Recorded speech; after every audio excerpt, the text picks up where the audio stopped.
So if you're watching this, it's because you saw the title of the video. And so this was kind of the result of me being offline for quite a while because of this little girl. And coming back online and just really seeing what's going on. I deleted my social media accounts other than YouTube, and it's just... my mind is a little bit different now coming back at it after having months of a break. What are you talking about? But at any rate, this coming back and looking and just seeing, what the YouTube shorts and Instagram reels and all those sorts of things have turned into, the dominance of OnlyFans among young women, and just this attitude of, if I'm not physically hurting somebody, then it's okay to do. Starting to reason through it. Now, I've identified myself as an atheist since I was about 20. And so, it's been at least a decade, about a decade of that. Just kind of thinking about, why are people okay with doing the things that they're doing? Well, I want you to watch this clip of Jordan Peterson, and then it's kind of long. It's like 2 minutes.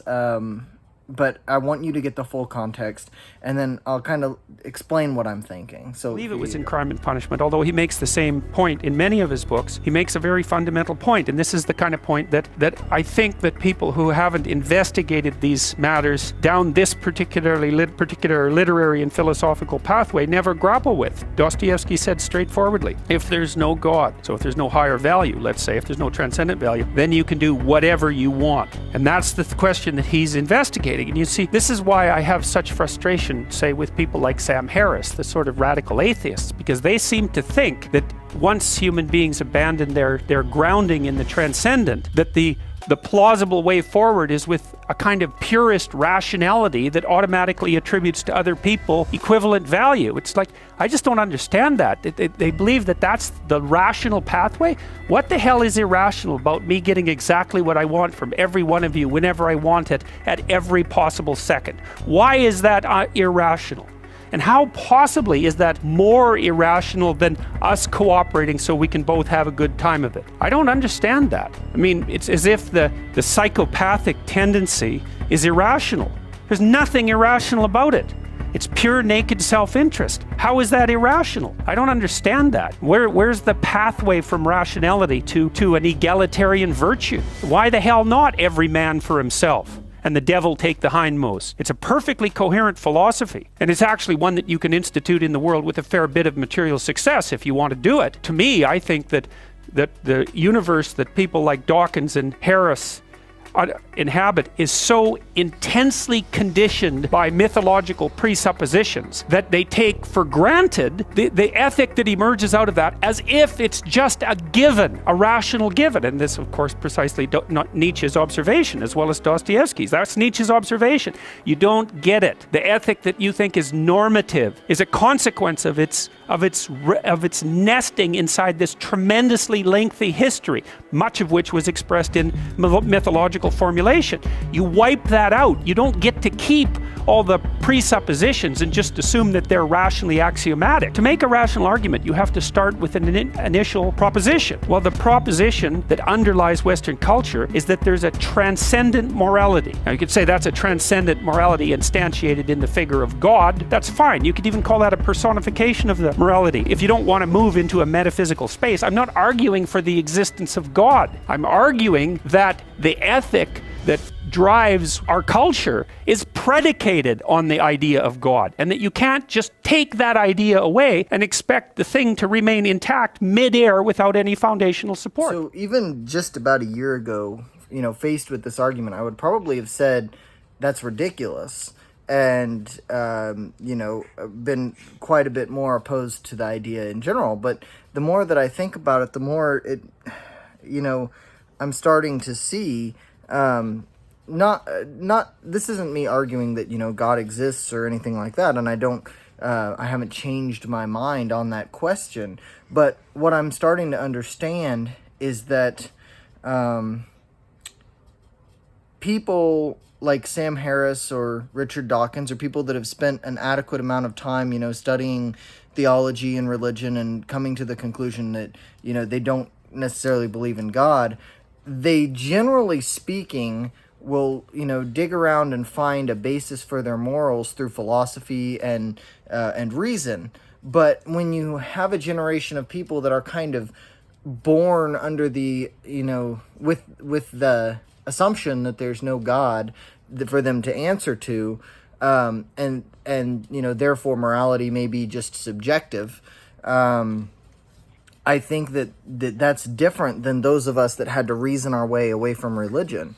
I think that, he's right, Jordan Peterson, when he says that, our Western values, many of them were based in, the knowledge and understanding is not really what I mean. Kind of just the underlying belief, I guess, that there's a God, and, we have this objective morality because of that.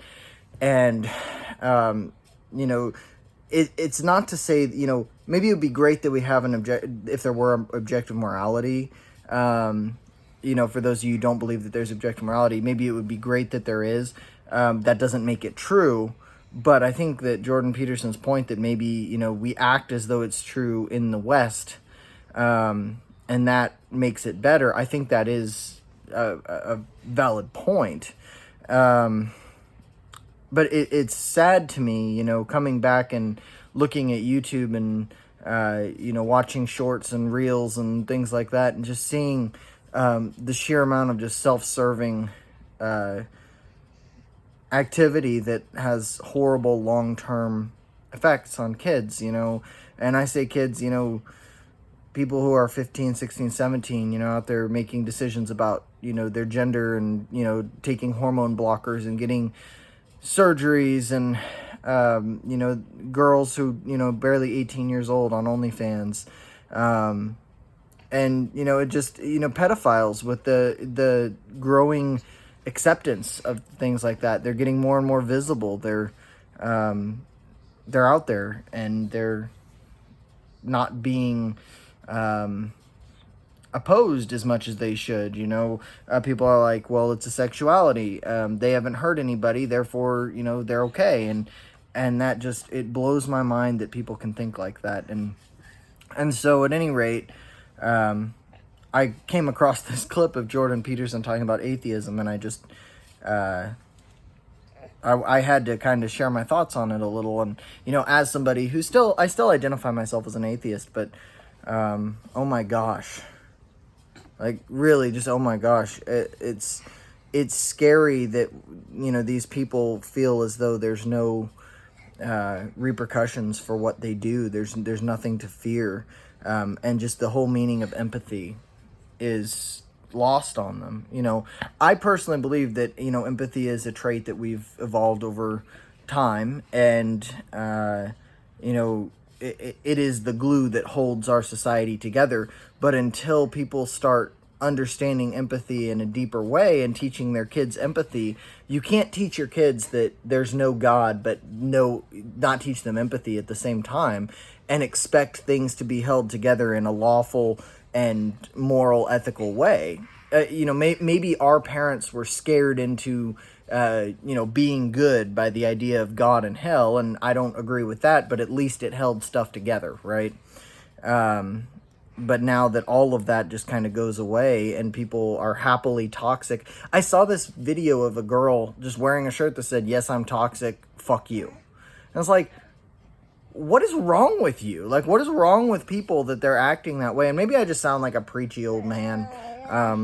Maybe part of it is my perspective changed when I had this beautiful little girl, and, seeing the world she's going to grow up in just kind of scares me. But, yeah.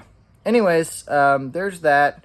I'm going to continue. I got a hold of Howard today. I'm going to continue to, work toward doing some streaming again. There's still a ways to go before I'm ready to commit to a schedule and be super regular with everything, but I'm happy to be back, at least in some capacity, and I'll, try to make at least some vlog type of videos to stay present with everybody.